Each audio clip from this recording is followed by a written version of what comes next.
দীর্ঘ ৮ বছরের প্রবাস জীবন কাটিয়ে সম্প্রতি দেশের মাটিতে পা রেখেছেন দেশের জনপ্রিয় সঙ্গীত শিল্পী বেবি নাজনীন। প্রবাস জীবনে এক প্রকার গানের বাহিরে ছিলেন তিনি। তার অভিযোগ ১৬ বছর তাকে গান গাইতে দেওয়া হয়নি। গত সরকারের আমলে গান করতে গিয়ে বারবার বাধাপ্রাপ্ত হয়েছেন এই শিল্পী।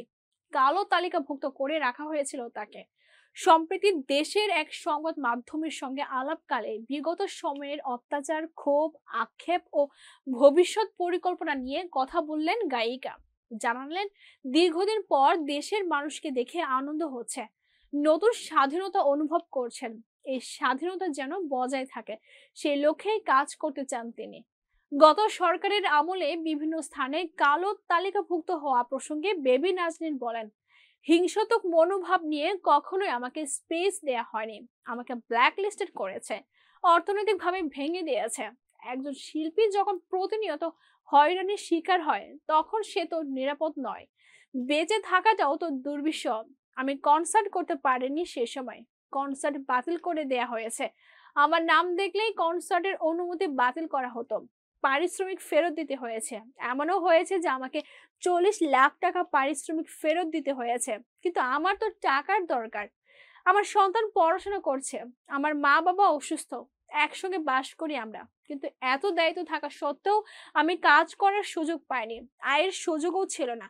একজন শিল্পীকে কালো তালিকাভুক্ত করাটা অন্যায় দাবি করে গায়িকা বলেন, এটা একটা অনৈতিক কাজ। একজন শিল্পীকে কালো তালিকাভুক্ত করার পেছনে কোনো সৎ উদ্দেশ্য থাকতে পারে না, কারণ শিল্পের কোনো বাউন্ডারি নেই।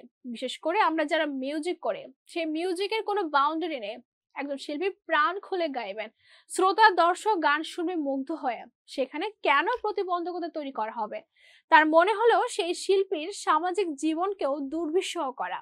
একজন শিল্পীকে ব্ল্যাকলিস্টেড করা মানে সংস্কৃতিকেই ধ্বংস করে দেয়া। গায়নের বাহিরে বিএনপির রাজনীতির সঙ্গে জড়িত বেবি নাজনীন। সামনের নির্বাচনের প্রস্তুতি চলছে দেশে। দল থেকে নির্বাচন করতে চান কিনা এ প্রসঙ্গে গায়িকা বলেন, আমি রাজনীতিতে সক্রিয় আছি। যদি আমার দল বিএনপি মনে করে মানুষ চায় তবে করতেও পারে, দেখা যাক কি হয়।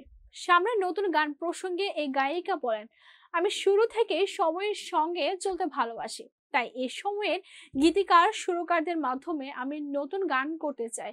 আমি নিজেও নতুন গান করার জন্য উন্মুখ হয়ে আছি।